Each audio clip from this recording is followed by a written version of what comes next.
রাধে রাধে সকল বন্ধুদেরকে আমার চ্যানেলে অনেক অনেক ভালোবাসা বন্ধুরা, এবং সুস্থ থেকো, ভালো থেকো। তো চলো তোমাদের জন্য নতুন একটা ব্লগ নিয়ে আসলাম। এটা হচ্ছে একাদশীর ব্লগ। আর একাদশীর দিন আমি কি করলাম সারা দিন, এবং গোপাল সোনাদের কি খেতে দিলাম, একাদশীর দিনকে কি খেতে দিতে নেই গোপাল সোনাদের, সেসব নিয়ে আজকে আলোচনা করব। এবং একাদশীর দিনকে কি করবে, কি করতে নেই, এইসব বিষয়ে আজকে তোমাদেরকে বলবো। এবং একাদশী কিভাবে প্রথম থেকে শেষ পর্যন্ত পূরণ করবে।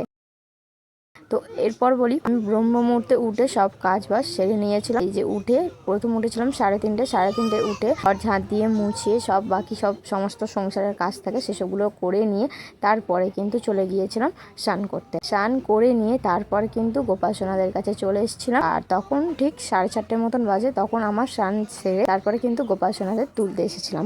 গোপাল সোনাদের তোলার সময় কিন্তু প্রথমে হাতে তালি দেবে, কিংবা ঘন্টা কিংবা কোনো আওয়াজ হাতে করবে, করে তারপরেই কিন্তু গোপাল সোনাদের গায়ে হাত দিয়ে তুলবে গোপাল সোনাদেরকে।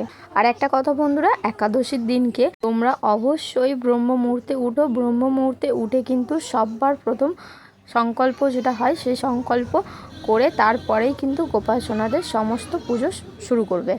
আর আমি কিন্তু গোপাল সোনাদের দেখো, এই যে আজকে দেব ফল, কিছু ফল প্রথমে আমি কেটে নিয়েছিলাম, কেটে নিয়ে তারপর গোপাল সোনাদের পুজোটা দিয়ে দিয়েছি।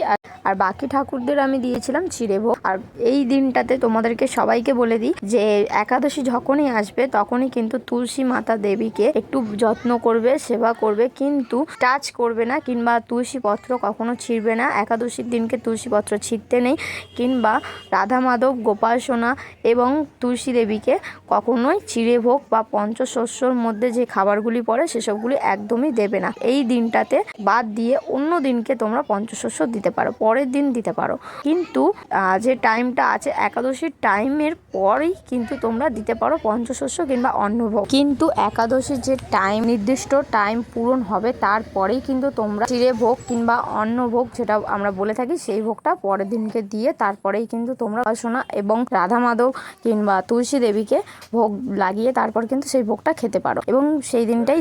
আর একটা কথা বন্ধুরা, যারা আমিষ ভোজন করে থাকো নিত্যদিন, তারা কিন্তু অবশ্যই একাদশী আগের দিনকে অবশ্যই নিরামিষই ভোজনটা করো। আর যারা পালন করতে চাও, আমি একটা কথা বলি যে সবাই এই ব্রতটা পালন করতে পারো, ছোট থেকে বড়, কিংবা অনেকেই আছে পালন করতে চায় না, কেউ অনেক রকমের নিয়ম নিজে থেকেই বানিয়ে। আমি বলবো যে একাদশী পালন করার কোনো নিয়ম নেই। ভগবান বলেছেন যে ভগবানের সেবা করলেই ভগবান সন্তুষ্ট, তো ভগবানের সেবা করতে ক্ষতি নাই। তো প্রায় পুজো দিয়েছিলাম 5টা নাগাদ, আর আমি ভোগ তুলতে চলে এসেছিলাম 6টা নাগাদ।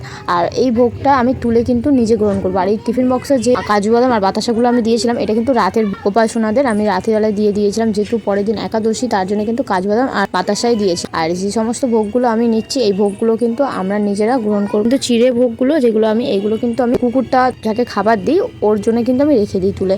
তারপর গোপাল সোনাদের স্নান করি, তারপরে কিন্তু আমার আবার ঘরে যা সমস্ত কাজ থাকে সেসব কাজগুলি করতে হবে। তো এরপর আমি কিন্তু রান্নাঘরে চলে যাব, গোপাল সোনাদের স্নান টান করি। আর রান্না করি বলে তার জন্য কিন্তু আর গোপাল সোনাদেরকে আর গায়ে হাত দিই না, তার জন্য সকালবেলায় স্নান টান করিয়ে দিই। এরপর বলি, আমার রান্না শেষ হয়ে গেছিলো। আর যেহেতু আমি তো খাবো না, কিন্তু বাড়ির সমস্ত লোকদের জন্য তো রান্না তো করতেই হতো, তার জন্য নিরামিষই ডাল করে নিয়েছিলাম, আলু ভাজিগুলো করে নিয়েছিলাম।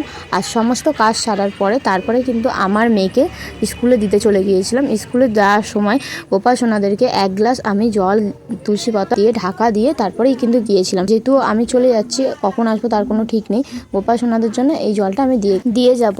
আর দেওয়ার পরে আমি যখন স্কুল থেকে চলে আসবো মেয়েকে নিয়ে, তারপরে কিন্তু এসে গোপাল সোনাদের ভোগ দেবো। ভোগেতে কি দেবো অবশ্যই তোমাদেরকে দেখাবো বন্ধুরা, একটু পরে তোমাদেরকে দেখাবো। আমি যাচ্ছি, এখন প্রায় ছিল 10টা নাগাদ, আর তারপর আমরা আসবো 12টা। তো চলো দেখিয়ে দিই। মেয়ে এবার চলে এসছে, মেয়ে আসার পরে তারপরে কিন্তু এই যে ভোগে দেখো আজকে দিয়েছিলাম আমি সাবু দিয়ে একটা নতুন রেসিপি তৈরি করে দিয়েছিলাম। আর এই রেসিপিটা আমার খুব ভালো লেগেছে। আর এই যে আপেলের এটা ক্ষীর, আর এটা হচ্ছে লাল আলু সিদ্ধ, আর এটা আর আলু দিয়ে একটা নতুন রেসিপি তৈরি করে দিয়েছি। আর মানে এত সুন্দর স্বাদ হয়েছে, সেটা নিজে মুখে বলে প্রকাশ করতে পারবো না। আর এই রেসিপিগুলো সব কিন্তু আমার একাদশীর ভোগ আজকের হবে। গোপাল সোনারা যখন খেয়ে নেবে তারপরে কিন্তু আমি একাদশীর হিসেবে এটি গ্রহণ করব। আর খুব সুন্দর প্রসাদগুলো স্বাদ এসেছিলো, আর এই প্রসাদ আমি গ্রহণ করবো পরে। তো এরপর আমি তোমাদেরকে দেখো বিকেলের টাইমটায় আমি গোপাল সোনাদেরকে কি ভোগে দেবো। আর এই যে এই সমস্ত শৃঙ্গার কিন্তু আমি খুলে তারপরে কিন্তু গোপাল সোনাদেরকে শয়নে দেবো।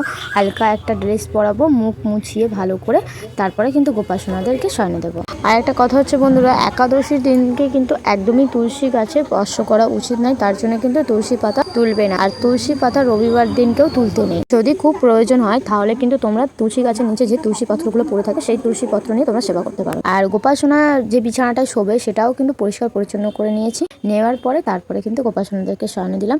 আর বেশিক্ষণ দেখাতে পারলাম না, কারণ যেহেতু আমি মালা জপ করছিলাম তার জন্য। আর তারপর মালা জপ হয়ে গিয়ে তারপরে কিন্তু প্রসাদ গ্রহণ করছিলাম। আর প্রসাদগুলো খুব সুস্বাদু হয়েছে, এত সুন্দর আমি নিজেও ভাবতে পারিনি যে এত সুন্দর প্রসাদ পাবো। তারপর বিকেলে উঠে 5টার দিকে ঘুম থেকে উঠে ঘর মুছে, যেরকম আমি ঘর মুছে নিয়েছি, তারপর বাইরে সব কাজ সেরে সমস্ত স্নান করে তারপরে ফের তিলক পরে গোপাল সোনাদের কাছে চলে এসেছিলাম।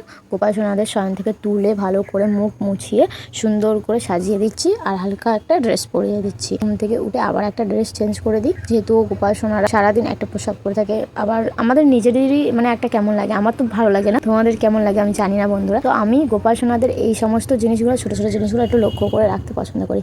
তারপর সন্ধ্যাবেলাতে আমি দিয়েছিলাম সাবুর পায়েস। আর পায়ের রেসিপিটা যাদের দেখার ইচ্ছা হবে তারা আমার কমেন্ট বক্সে অবশ্যই জানিও, আমি তোমাদেরকে অবশ্যই জানাবো। তারপর সন্ধ্যাবেলার আরতি সেরে তারপরে কিন্তু গোপাল সোনাদের আবার রাতের শয়নে কীভাবে দেবো, কী সব, এইগুলো সব অবশ্যই দেখাবো। আর একাদশীর দিনকে কিন্তু অবশ্যই তুলসী দেবীকে একটু ভালো করে, আর তুলসী দেবীকে যত্ন করার মানে হচ্ছে রাধাকৃষ্ণকে যত্ন করা এবং লক্ষ্মী নারায়ণকে যত্ন করা। আর স্বয়ং যে ঘরে তুলসী দেবীর স্থান থাকে সেটি হচ্ছে স্বর্গধামের থেকেও বেশি, সেই ঘরের কোনো রকমের দুঃখ কষ্ট আসবে না। এবং লক্ষ্মী নারায়ণ যে ঘরেতে বসবাস করে সে ঘর হচ্ছে স্বর্গধাম। কিছুক্ষণ পর গোপাল সোনাদের কাছে এসে গেছি। গোপাল সোনাদের কাছে এসে গোপাল সোনাদের মুখটা মুছিয়ে দিয়ে তারপরে কিন্তু গোপাল সোনাদের যে জামা কাপড় সারাদিনের ছিল ধোয়া মোছা করে গোপাল সোনাদের জামা প্যান্টগুলো গুছিয়ে নিয়ে তারপরে বসে গেছিলাম ভোগ গ্রহণ করতে। আর তারপর মালা জপ করতে বসে গেছিলাম কিছুক্ষণ পর। আর ঠিক 8টা সাড়ে 8টার দিকে গোপাল সোনাদের আমি শয়নে দিয়েছিলাম। আর গোপাল সোনাদের শয়নের আগে আমি কিন্তু গোপাল সোনাদের বিছানা পরিষ্কার করে গুছিয়ে নিই, তারপরে কিন্তু গোপাল সোনাদেরকে ঘুম পাড়াই।